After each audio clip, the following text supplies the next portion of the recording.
Salam anak-anak, selamat pagi. Mari kita mulai pembelajaran kita pada saat ini. Walaupun kita itu masuk di dalam pembelajaran jarak jauh, saya harapkan kalian tetap semangat. Sebelum kita mulai, mari kita berdoa. Pada pagi hari ini Tuhan, kami akan memulai aktivitas kami, kegiatan kami, pembelajaran kami, pendidikan agama Kristen. Kiranya Tuhan memberkati dari awal, pertengahan, hingga akhirnya. Kiranya Roh Kudus berkenan masuk di dalam hati sanubari satu persatu kepada anak-anakmu Bapa, agar pembelajaran pada saat ini dari awal hingga akhirnya nanti boleh berjalan dan berlangsung dengan baik. Hanya di dalam nama Tuhan Yesus Kristus kami sudah berdoa. Amin. Mari kita melihat topik atau tema kita pada saat ini adalah indahnya mengampuni, yang terambil dari Matius pasal 6 ayat 14 sampai 15 dan juga dari Matius 18 ayat 22 sampai 45. Apakah kalian anak-anak tahu arti mengampuni? Pastinya tahu. Mari kita melihat arti mengampuni adalah suatu tindakan untuk membebaskan seseorang dari tuntutan, pembalasan dengan hati yang memaafkan dan penuh belas kasihan. Itu adalah arti mengampuni. Arti mengampuni di dalam Alkitab kita itu menggunakan kata dari bahasa Ibrani. Yang pertama yaitu kapar. Kapar itu artinya adalah menutupi dan menyembunyikan pembalasan. Arti yang kedua adalah nasa. Nasa itu artinya adalah membawa dan membuang jauh kesalahan orang lain. Dan yang ketiga adalah kata salah. Itu artinya adalah memaafkan atau membebaskan suatu kesalahan. Itu dari bahasa Ibrani. Sekarang kita akan melihat arti mengampuni dari bahasa Yunani. Yang pertama itu adalah charitomai. Itu artinya adalah penuh belas kasihan.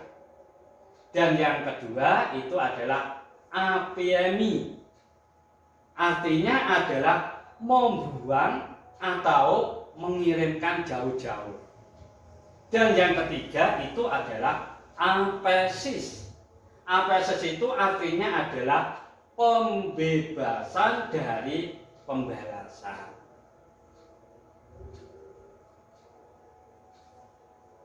Pentingnya mengampuni di dalam Matius 6 ayat 12, yaitu yang A, menghilangkan perasaan benci. Kita harus berusaha bagaimana caranya supaya bisa menghilangkan perasaan benci. Dan yang B, yaitu merespon kasih dan anugerah Tuhan. Karena apa? Karena Tuhan itu kasih. Tuhan itu mengasihi kita. Dan yang C itu adalah dibebaskan dari kebencian, diganti dengan damai sejahtera. Dan yang D yaitu dapat memperbaiki hubungan sosial bagi kehidupan kita.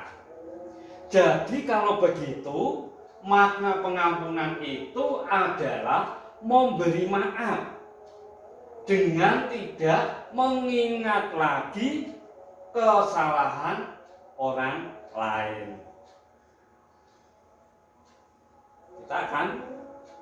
Guru akan memberikan contoh yaitu dari cerita Alkitab, yaitu Yusuf. Siapakah itu Yusuf? Yusuf itu adalah anak daripada Yakub. Yusuf itu walaupun dibenci oleh saudara-saudaranya, ia tetap mengampuni, bahkan mengasihi, serta mencukupi makanan dan tempat tinggal saudara-saudaranya. Walaupun saudara-saudaranya itu sangat benci karena iri, tetapi ternyata Yusuf pada waktu dia di Mesir, dia tidak membenci kepada saudara-saudaranya tersebut. Agar dapat mengampuni, maka kita perlu yaitu suatu ketetapan hati, tidak menuntut balas.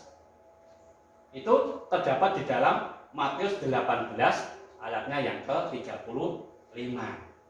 Kemudian yang B, pengorbanan untuk tidak menuntut balas. Itu terdapat di dalam Roma 12 ayat 17 sampai dengan 21. Dan yang C, yaitu ketekunan dan kebulatan hati dalam mengampuni. Itu terdapat di dalam Kolose 3 ayat 13 sampai dengan ayat 14. Kalau kita itu tidak mau mengampuni, itu ada akibatnya. Akibat bila tidak mau mengampuni, yaitu mengakibatkan penderitaan secara mental dan rohani. Itu dijelaskan di dalam Efesus 4 ayat 31 sampai dengan 32.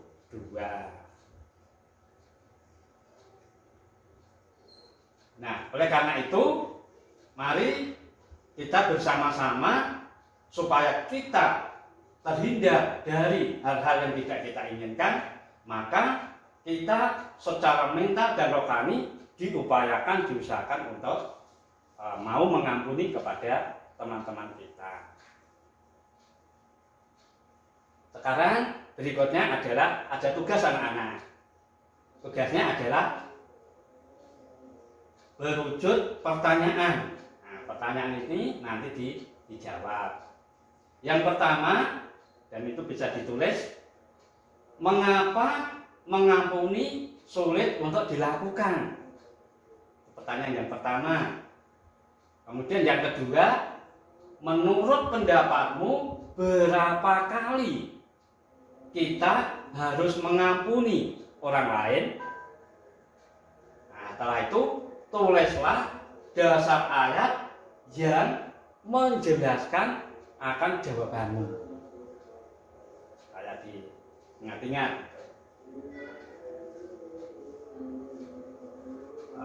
Ini ada pujian yang berjudul Mengampuni. Ini syairnya. Nah, kalian punya tugas untuk menyanyikan. Ini syairnya sudah ada. Kemudian nanti lagunya itu bagaimana? Itu kalian punya tugas, yaitu supaya video, membuat video, kemudian dikirimkan kepada Pak Guru. Saya rasa itu yang saya sampaikan. Kemudian kita akan, setelah selesai, kita akan doa penutup. Kita berdoa. Terima kasih Tuhan, karena pembelajaran pada saat ini boleh berjalan dan berlangsung dengan baik.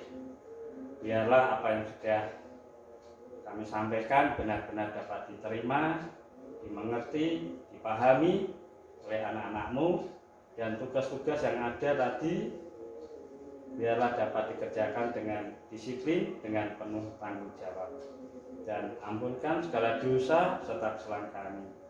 Di dalam nama Tuhan Yesus Kristus kami sudah berdoa dan mengucap syukur. Amin. Salam, selamat pagi anak-anak. mari kita mulai pembelajaran kita pada saat ini. Dan sebelum kita memulai, mari kita berdoa terlebih dahulu. Kembali Bapa, kami menghadap kehadirat-Mu untuk mengucapkan puji syukur serta terima kasih karena Tuhan senantiasa memberikan berkat keselamatan, perlindungan, pertolongan, sehingga aktivitas kami boleh berjalan dengan baik. Terlebih Tuhan, pada saat ini kami bersama anak-anak akan mempelajari firman-Mu melalui pembelajaran pendidikan agama Kristen dan budi pekerti. Kiranya Tuhan memberkati, Tuhan mau campur tangan, dan kiranya Tuhan juga membimbing, mendampingi kami agar apa yang akan kami sampaikan benar-benar boleh berjalan dengan baik, lancar, boleh sesuai dengan kehendak Tuhan. Ampunkan segala dosa serta kesalahan kami. Hanya di dalam nama Tuhan Yesus Kristus kami sudah berdoa dan mengucap syukur. Amin. Anak-anak, pada saat ini kita masih masuk di dalam pembelajaran jarak jauh. Oleh karena itu saya tekankan anak-anak tetap bersemangat, tetap giat, dan pada saat ini kita akan membicarakan tentang dosa dan pertobatan yang terambil dari kitab Mazmur 51 ayat 6, 1 Yohanes 3 ayat 4, dan Roma 8 ayat 7, ditambah juga dengan Lukas 15 ayat 7. Anak-anak pasti sudah sering mengucapkan kata dosa. Bahkan kadang-kadang bersama dengan anak-anak, bersama dengan temanmu, yang satu dengan yang lainnya, kamu berdosa. Oleh karena itu, mari kita melihat apakah arti hakikat dosa itu. Hakikat dosa menurut Kamus Besar Bahasa Indonesia adalah perbuatan yang melanggar hukum Tuhan atau norma-norma agama. Dalam Perjanjian Lama, dosa itu berasal dari kata Ibrani, yaitu kata awon pesara. Ingat-ingat ini kata-kata agak sulit. Jadi dosa adalah segala bentuk pelanggaran terhadap perintah Tuhan. Itu arti daripada dosa menurut Alkitab Perjanjian Lama. Sekarang dosa dalam Perjanjian Baru yang terambil dari kata Yunani. Yang pertama yaitu kata hamartia. Hamartia itu artinya adalah meleset dari jalan Allah ke jalan Tuhan. Itu yang pertama. Dan yang kedua itu adalah anomia. Anomia itu artinya adalah menentang terhadap hukum Allah. Dan yang ketiga adalah aditya. Aditya itu berarti segala bentuk kejahatan, segala bentuk kekejaman. Dan yang keempat adalah apistia. Apistia itu artinya adalah sikap dan tindakan ketidaksetiaan. Sekarang kita akan berbicara terkait akibat dosa. Jadi akibat dosa itu ada konsekuensi, ada akibatnya. Akibat dosa yang pertama itu adalah perseteruan dengan Allah yang terambil dari Roma 8 ayat 7. Saya akan membacakan. Roma pasal 8 ayat 7. Sebab keinginan daging adalah perseteruan terhadap Allah, karena ia tidak takluk kepada hukum Allah. Hal ini memang tidak mungkin baginya. Jadi perseteruan dengan Allah itu artinya adalah bahwa dosa mengakibatkan putusnya hubungan manusia dengan Allah. Sebab apa? Sebab Allah itu bersifat kudus dan manusia itu berdosa.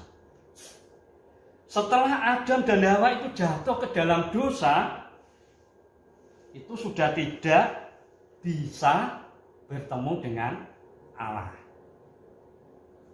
Kemudian yang kedua, akibat dosa yang kedua adalah muncul pertentangan dalam diri manusia. Artinya apa? Artinya adalah setelah manusia itu dikuasai dosa, maka kuasa dosa itu mematuhi atau mematikan seluruh aspek kehidupan manusia. Hati manusia menjadi ternoda oleh dosa. Sifat alamiahnya itu rusak. Kita masuk yang ketiga, akibat dosa yang ketiga, yaitu merusak hubungan manusia dengan sesama dan lingkungannya. Ini bisa dibaca di dalam Kitab Kejadian pasal 3 dan Kitab Kejadian pasal 4. Panjang sekali. Tetapi kita bisa membacanya pada waktu kita punya waktu. Jadi saat ini tidak dibaca, tapi lain waktu supaya dibaca karena panjang. Jadi merusak hubungan manusia dengan sesama dan lingkungannya tadi. Dosa yang berkuasa dalam hidup manusia mengakibatkan hubungan manusia dengan sesama dan alam sekitarnya itu menjadi rusak. Orang lain dianggap sebagai saingan, penghalang, sehingga muncul perasaan yang namanya iri hati. Ada dendam, ada saling membunuh. Anak-anak yang keempat, yaitu manusia kehilangan kemuliaan Allah menghadapi maut atau kebinasaan. Artinya apa ini? Artinya adalah akibat dosa manusia itu mengalami yang namanya maut. Itu dijelaskan di dalam Roma 3 ayat 23, Roma 6 ayat 23 juga. Banyak orang berpikir bahwa kematian itu merupakan akhir dari segalanya. Dan kesalahan yang dilakukan itu akan terlupakan. Tetapi mari kita melihat anak-anak di dalam Ibrani 9 ayat 27. Saya bacakan. Dan sama seperti manusia ditetapkan untuk mati hanya sekali saja, dan sesudah itu dihakimi. Nah, kata-kata yang terakhir dihakimi berarti kita akan menghadapi penghakiman setelah kita meninggal atau kita mati. Sekarang apa yang kamu lakukan agar kamu tidak kehilangan keselamatan akibat dari dosa? Jawabannya adalah segera untuk bertobat. Segera untuk bertobat. Pasti kalian juga paham arti bertobat itu. Bertobat itu secara umum yaitu meninggalkan hidup yang lama menuju kepada kehidupan yang baru. Kehidupan yang baru itu hidup yang bagaimana? Yaitu hidup di dalam Kristus. Itu adalah arti daripada bertobat. Sekarang kita akan melihat pertobatan dalam Kamus Besar Bahasa Indonesia. Itu berasal dari kata tobat. Artinya adalah sadar dan menyesal akan dosanya.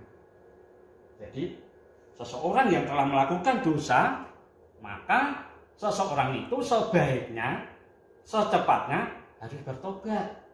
Ini sadar dan menyesal akan dosanya, tidak akan mengulang kembali. Dalam Perjanjian Lama, bertobat adalah menggunakan kata Ibrani, yaitu sub. Artinya apa? Artinya adalah berputar, berbalik kembali. Itu arti dari bertobat dalam Perjanjian Lama, dalam kata Ibrani. Sekarang dalam Perjanjian Baru, itu adalah yang pertama adalah metanoia dan metanoe.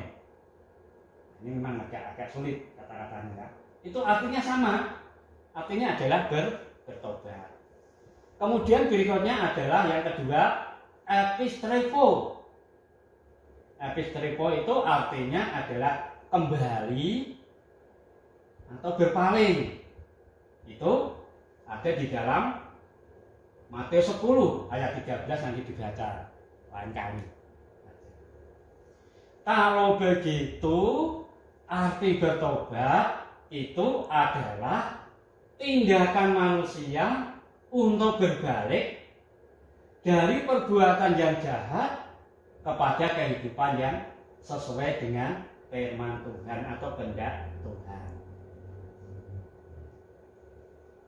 Mari kita melihat contoh pertobatan dari salah satu tokoh, salah satu rasul Tuhan Yesus, yaitu yang bernama Petrus. Pasti kalian sudah paham. Petrus, rasul Tuhan yang begitu luar biasa. Apa yang dilakukan oleh Rasul Petrus pada waktu Tuhan Yesus itu disalib? Dia telah mengkhianati Tuhan Yesus sampai 3 kali. Menyangkal Tuhan Yesus sampai 3 kali. Itu yang dilakukan oleh Petrus. Takut. Nah, sehingga dia menyangkal. Dan itu ada di Alkitab. Sebelum Petrus menyangkal itu Tuhan Yesus sudah mengatakan bahwa engkau akan menyangkal aku sampai 3 kali. Tetapi apa yang dilakukan oleh Petrus? Yang dilakukan oleh Petrus adalah ia menyesal dan merasa malu atas perbuatannya ketika menyangkal Tuhan Yesus itu. Dengan cara apa? Bertobat. Contoh berikutnya itu juga salah satu murid Tuhan Yesus, yaitu yang bernama Yudas Iskariot. Pasti ingat kalian, ya. Yudas Iskariot itu dia menyadari kalau dia telah menjual Tuhan Yesus. Sayangnya dia itu tidak menyesal kemudian bertobat. Tetapi yang dilakukan oleh Yudas adalah tidak menginginkan adanya pemulihan, sehingga rasa penyesalannya malah disertai dengan perbuatan yang tidak baik. Apa anak-anak? Yaitu bunuh diri. Itu perbuatan yang tidak diperbolehkan.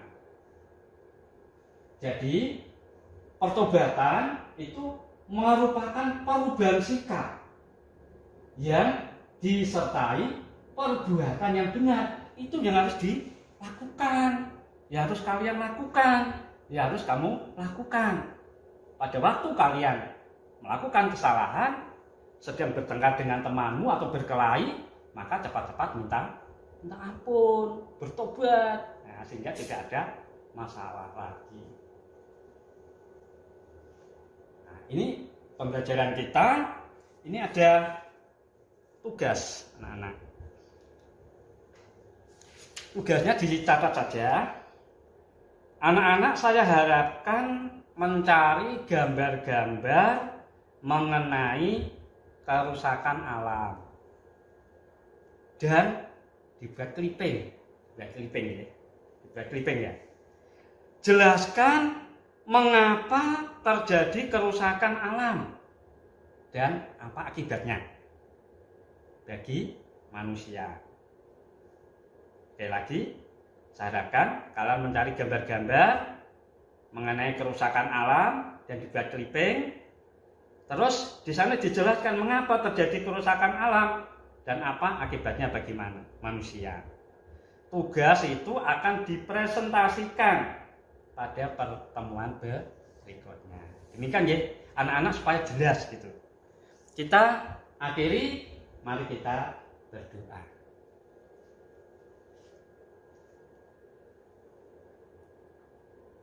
Kembali kami menghadap kehadirat-Mu Tuhan pada saat ini. Terima kasih karena kami telah mempelajari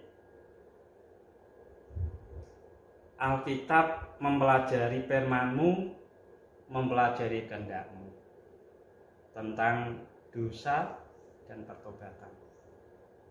Ya Tuhan, ajarilah kami anak-anak-Mu untuk selalu melakukan pertobatan,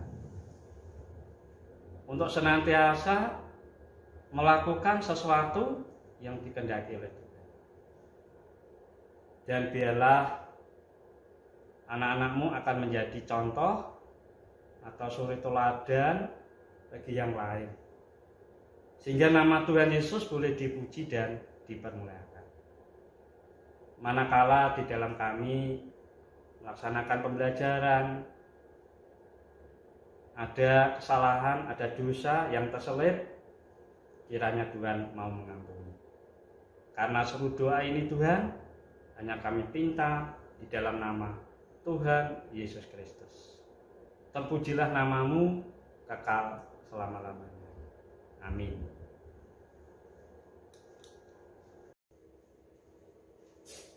Salam. Selamat pagi anak-anak. Kita akan memulai pembelajaran pada saat ini. Perlu saya ingatkan bahwa saat ini masih pembelajaran jarak jauh. Walaupun demikian, saya harapkan kalian untuk tetap bersemangat mengikuti pembelajaran dari awal hingga akhir nanti. Mari kita mulai. Kita berdoa terlebih dahulu. Pada pagi hari yang indah ini Tuhan, kami bersama-sama dengan anak-anak-Mu menghadap kehadirat-Mu untuk mengucapkan terima kasih dan ucapan syukur yang tiada henti-hentinya, karena atas berkat dan penyertaan dan perlindungan-Mu, kami boleh melaksanakan aktivitas atau pembelajaran pada saat ini. Oleh karena itu Bapa, kami mohon Engkau bimbing kami, sertai kami, dampingi kami, sehingga pembelajaran ini boleh berjalan dan berlangsung dengan baik. Kiranya Roh Kudus berkenan masuk di dalam hati sanubari kami satu persatu, agar hidup kami berkenan kepada Engkau. Ampunkan segala dosa serta kesalahan kami. Karena seluruh doa ini Tuhan, hanya kami pinta di dalam nama Tuhan Yesus Kristus. Amin. Anak-anak, kita akan mulai dengan tema atau judul, yaitu hidup beriman, yang terambil dari Ibrani 11 ayat 1, Yakobus 2 ayat 17, dan 2 Timotius 4 ayat 7. Saya akan membacakan salah satu ayat, yaitu 2 Timotius 4 ayat yang ke-7. Disimak.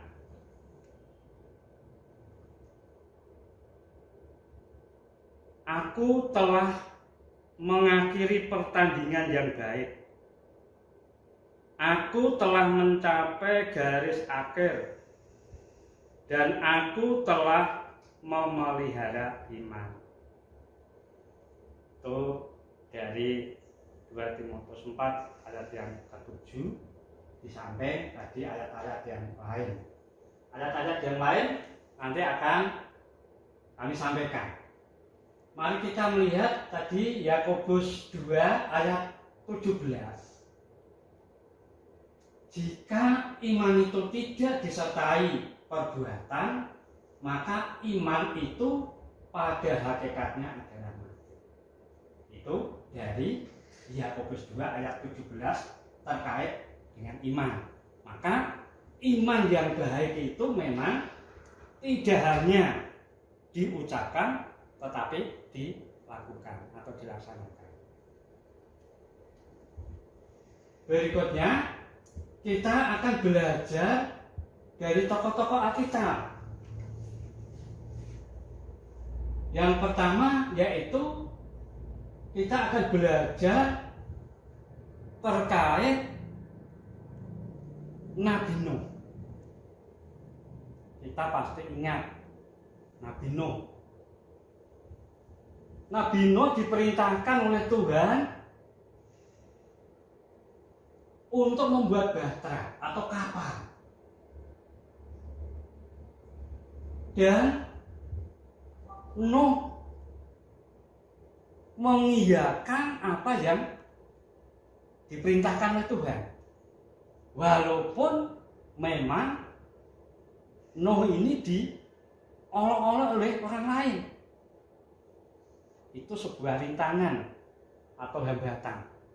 Tapi apa yang disampaikan oleh Tuhan, diperintahkan oleh Tuhan, itu dijalankan oleh Nabi Nuh. Sehingga Nabi Nuh bersama keluarganya pada waktu ada hujan lebat 40 hari 40 malam, Nuh bersama keluarganya bisa diselamatkan. Itu karena apa? Karena Nuh taat akan perintah dari Tuhan. Berikutnya, contoh yang kedua yaitu Abraham. Pasti kalian pahamlah Abraham.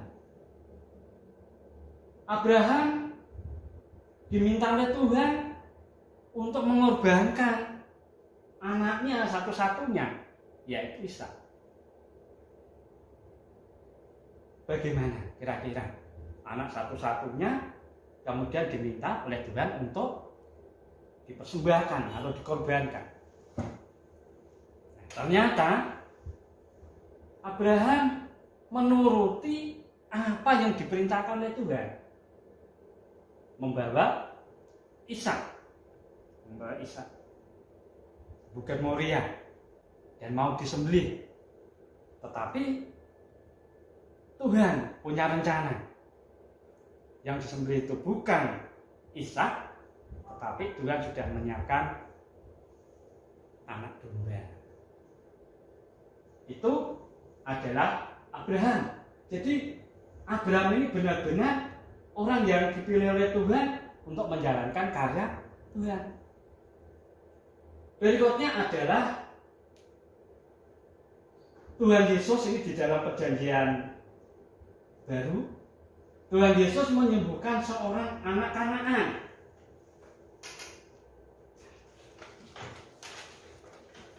Kita bisa melihat seorang perempuan Kanaan, anak dari perempuan Kanaan ini kerasukan setan dan sangat menderita. Ketika ia menderita, kemudian mendengar Yesus sedang berada di daerah dekatnya, perempuan ini segera pergi ke sana dan meminta Yesus menyembuhkan penyakit anak perempuannya itu. Yesus ternyata tidak memperdulikan permintaan perempuan itu, dan perempuan ini terus berusaha mendekati, berupaya bagaimana supaya Yesus itu mau untuk menyembuhkan, dan tergeraklah hati Tuhan Yesus sehingga seorang anak Kanaan ini bisa disembuhkan. Contoh yang lain adalah Yesus menyembuhkan hamba seorang perwira Romawi di Kapernaum. Jadi ini perwira yang sangat tinggi kedudukannya di Romawi pada waktu itu. Dan kebetulan hamba seorang perwira ini sedang sakit. Maka Tuhan Yesus memberikan kesembuhan, tapi dengan cara tidak secara tiba-tiba, tetapi ada proses, yaitu ada percakapan dengan orang suruhan dari perwira Romawi. Tuhan Yesus tidak perlu datang ke rumahnya, ke rumah perwira Romawi ini, tetapi Tuhan Yesus cukup menyembuhkan dari tempat ini, dan benar-benar Tuhan Yesus punya kemampuan itu. Akhirnya sembuh hamba seorang perwira tersebut. Mari kita melihat kata iman dalam perjanjian lama. Itu artinya adalah berpegang teguh. Jadi beriman itu berarti berpegang teguh pada keyakinan yang dimiliki akan suatu hal, karena hal itu dapat dipercaya dan diandalkan. Itu kata iman dalam perjanjian lama. Kita melihat iman dalam kitab Ibrani 11 ayat 1. Ibrani 11 ayat 1 kita baca bersama-sama. Iman adalah dasar dari segala sesuatu yang kita harapkan dan bukti dari segala sesuatu yang tidak kita lihat. Ini ayat emas ini supaya dihafalkan di dalam Ibrani 11 ayat yang pertama. Di dalam Efesus 2 ayat 8 sampai 9 itu di sini dijelaskan iman itu harus dipelihara. Iman itu harus dipelihara.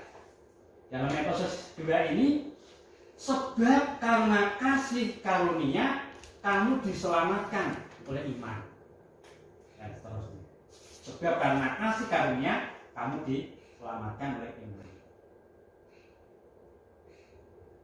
Hidup orang yang memelihara iman. Hidup orang yang memelihara iman. Jadi kita punya iman itu harus dipelihara. Jangan dibiarkan. Yang pertama, yaitu bijaksana di tengah krisis yang sedang dihadapi. Contohnya adalah Daniel. Contohnya itu adalah Daniel. Di dalam Daniel 1 ayat 8, Sadrak, Mesakh, dan Abednego memiliki iman bahwa pembuangan yang dialaminya memiliki dimensi pengajaran, sehingga mereka peka bagaimana seharusnya mengambil sikap. Karena iman, mereka tidak menyantap makanan yang diberikan raja dengan kemewahannya. Karena iman, mereka percaya akan lebih bugar dengan santapan sederhana. Jadi perlu saya tegaskan di sini, anak-anak, bahwa di dalam kitab Daniel 1 ayat 8 ini, yaitu Sadrak, Mesakh, dan Abednego ini orang-orang dari Israel yang berada di negara orang lain. Mereka ini orang-orang terpandang, orang-orang yang terkenal karena apa? Punya suatu kehebatan, sehingga orang-orang yang ada di kerajaan itu tidak memandang sebelah mata.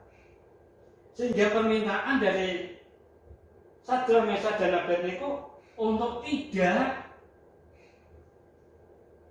makan makanan yang dimakan oleh raja, dia hanya cukup makan yang sederhana. Ternyata kenyataannya bertiga ini semakin kuat, gagah. Bahkan di sini dikatakan bahwa dia bugar dengan tidak makan makanan dari raja tersebut. Kemudian yang kedua, menerima keterbatasan dirinya. Menerima keterbatasan dirinya. Perlu diketahui bahwa manusia itu adalah makhluk yang diciptakan Allah. Sebagai ciptaan, manusia itu mempunyai keterbatasan atau kekurangan. Karena keterbatasan itu, maka manusia menggantungkan hidupnya hanya kepada Tuhan. Jadi menerima keterbatasan dirinya, itu artinya seperti itu. Yang ketiga, yaitu terus menjaga dan membina hubungan yang akrab dengan Tuhan, menghormati norma sosial masyarakat. Ini artinya apa ini? Yaitu dalam segala situasi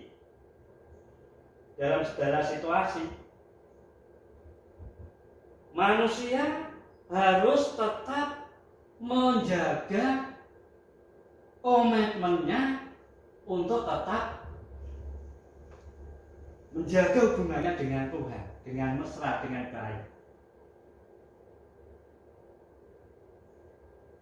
Manusia seperti yang dilakukan oleh Daniel dan kawan-kawannya tadi, Sadrak, Mesakh, dan Abednego, di tengah lingkungan yang pluralistik, mirip dengan konteks Indonesia yang majemuk.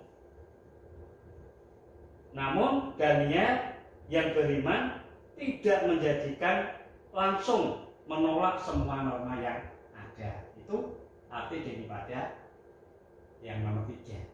Yang keempat, yaitu menerima segala peristiwa kehidupan yang dialami. Artinya apa? Di sini dikatakan orang beriman menerima berbagai peristiwa yang terjadi dalam kehidupannya dengan mengakui kedaulatan Allah dalam hidupnya. Hal ini berbeda dengan sikap pasrah dan fatalistik, itu istilahnya.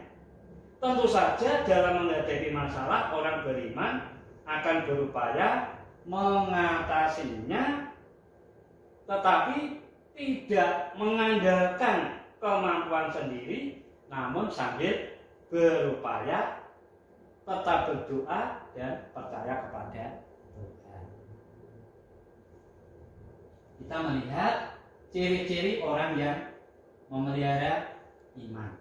Ciri-ciri orang yang memelihara iman.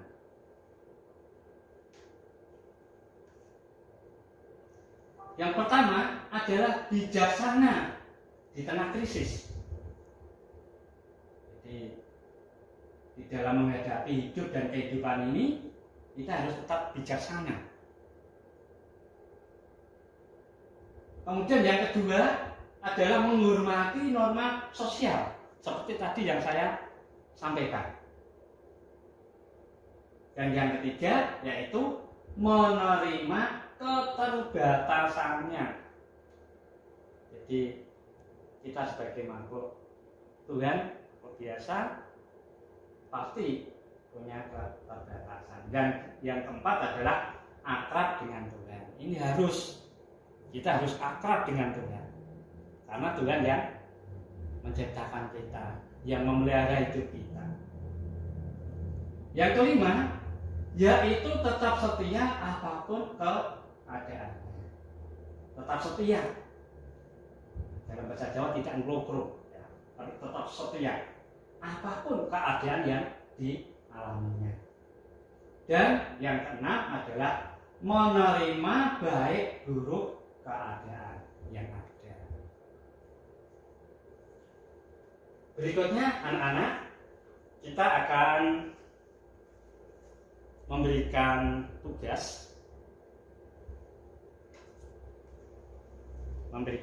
kepada anak-anak untuk dicatat. Petunjuknya adalah jawablah pertanyaan di bawah ini dengan jelas dan benar. Itu petunjuknya. Nomor 1, sebutkan 3 tokoh dalam Alkitab yang hidupnya selalu mengandalkan Tuhan. Sebutkan 3 tokoh dalam Alkitab yang hidupnya selalu mengandalkan Tuhan. Dan yang kedua, sebutkan usaha-usaha keluargamu dalam upaya memelihara imannya. Sebutkan usaha-usaha keluargamu dalam upaya memelihara imannya. Supaya dikerjakan dengan baik.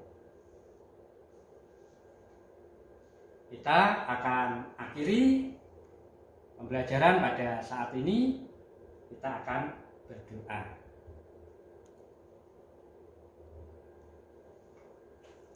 Tuhan Yesus yang penuh kasih, Tuhan Yesus yang mengasihi kami, sehingga pembelajaran pada saat ini dari awal, pertengahan, ke akhirnya boleh berjalan dengan baik, boleh berjalan dengan lancar.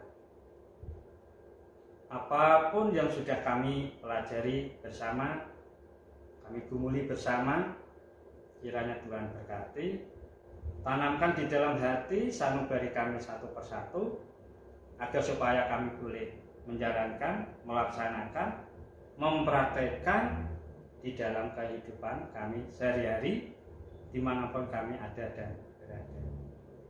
Ajarilah kami Tuhan untuk selalu taat dan setia padamu dalam kondisi apapun, supaya iman kami tetap terpelihara, iman kami tidak luntur, iman kami tidak goyah, iman kami akan selalu kuat dan tangguh.